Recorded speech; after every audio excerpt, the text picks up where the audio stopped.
Hello friends, सफल steps में आप सबका एक बार फिर स्वागत है।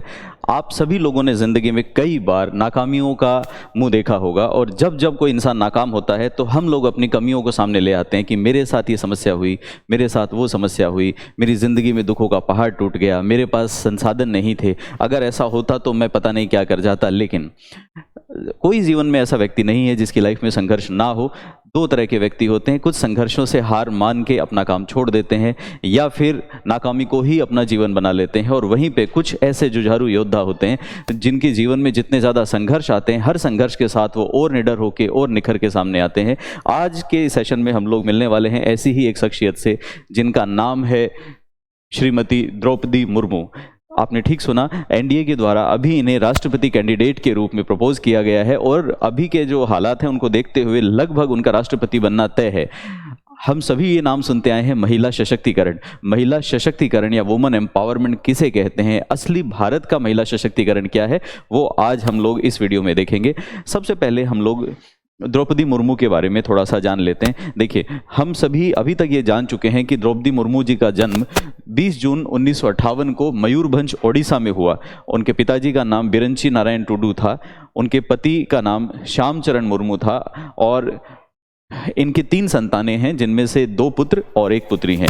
अब सबसे इंपॉर्टेंट बात यह है कि इनका जन्म एक ऐसे परिवार में हुआ जो पूरी तरह से अभावग्रस्त था। अभावग्रस्त होने के साथ साथ एक आदिवासी जनजाति से ये संबंध रखती हैं, तो ना शिक्षा के बहुत बेहतरीन साधन, ना किसी और चीज़ के संसाधन थे। लेकिन उन सभी दिक्कतों के बाद इन्होंने अपने जीवन में संघर्ष करना और सबसे बड़ा समाज के लिए कल्याणकारी कार्य करना, समाज के लिए हित के कार्य करना, वो हमेशा जारी रखा।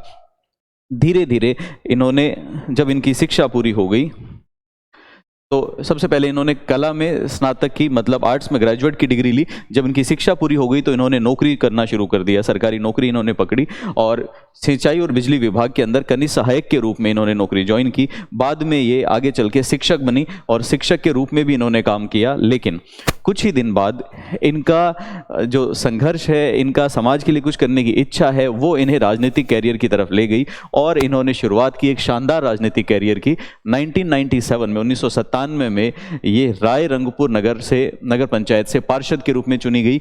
उसके बाद राय रंगपुर से ही 2 बार विधायक चुनी गई।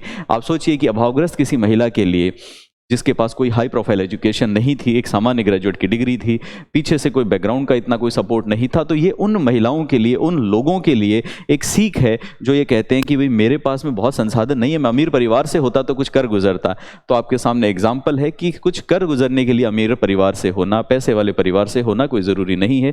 संसाधन का अभाव भी आपको आगे ले जाने में मदद करता है। और मैंने अपनी ज़िंदगी में यही देखा है, यही सुना है, यही सीखा है कि जो जितना ज़्यादा तपता है वो उतना ही ज़्यादा चमकदार हीरा बन के सामने आता है। तो अगर आपको ज़िंदगी में आगे बढ़ना है तो ये तपन तो आपको झेलनी ही पड़ेगी। अगर सीधा सीधा ऐसा कोई फॉर्मूला होता कि बिना संघर्ष के सफलताएं मिलती तो हर आदमी सफल होता। चलिए, उसके बाद 2 बार विधायक रहने के बाद में 2007 में इन्हें उड़ीसा में सर्वश्रेष्ठ विधायक के रूप में सम्मानित किया गया और उस समय एक पुरस्कार वहां पे दिया जाता था, नीलकंठ पुरस्कार। उस पुरस्कार से सम्मानित किया गया। उसके बाद उड़ीसा सरकार में मंत्री पद पे भी रही। उड़ीसा सरकार में वाणिज्य और परिवहन मंत्री ये रही, मत्स्य और पशुपालन विभाग में भी मंत्री रही।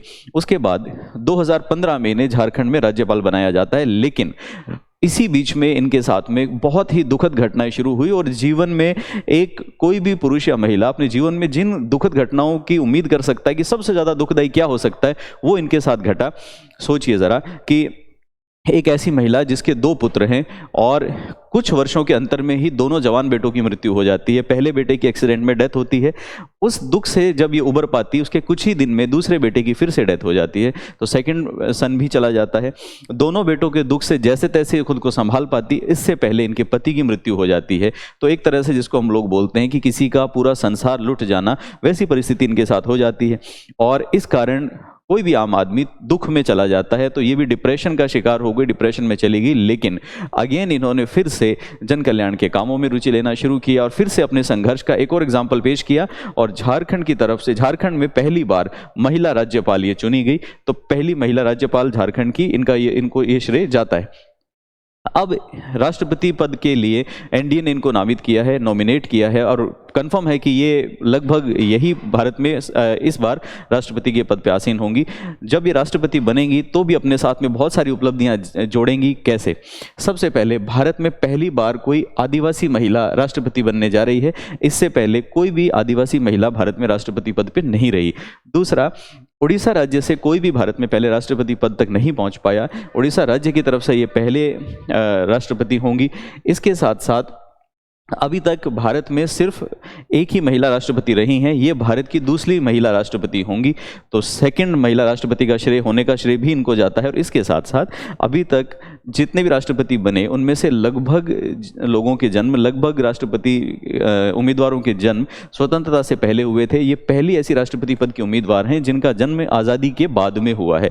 तो ये सारे के सारे श्रेय इनको जाते हैं। मैं उम्मीद करता हूँ कि जिस संघर्ष के साथ में इन्होंने अपना राजनीतिक कैरियर आगे बढ़ाया, जिस संघर्ष के लिए जानी जाती हैं, उसी संघर्ष का एग्जाम्पल, उसी जुझारूपन का एग्जाम्पल ये राष्ट्रपति पद पे भी हमें देखने को मिलेगा। और नई पीढ़ी एक सीख लेगी कि एक अभावग्रस्त व्यक्ति भी अगर अपनी ज़िंदगी में कुछ कर गुजरने की चाह रखता है तो सफलताएं अपने आप उसके कदम चूमती हैं, उसको रोकने वाला कोई नहीं है। तो मैं उम्मीद करता हूं कि ये सेशन आपको पसंद आया होगा। हम लोग जल्द ही मिलेंगे एक और शानदार सेशन में।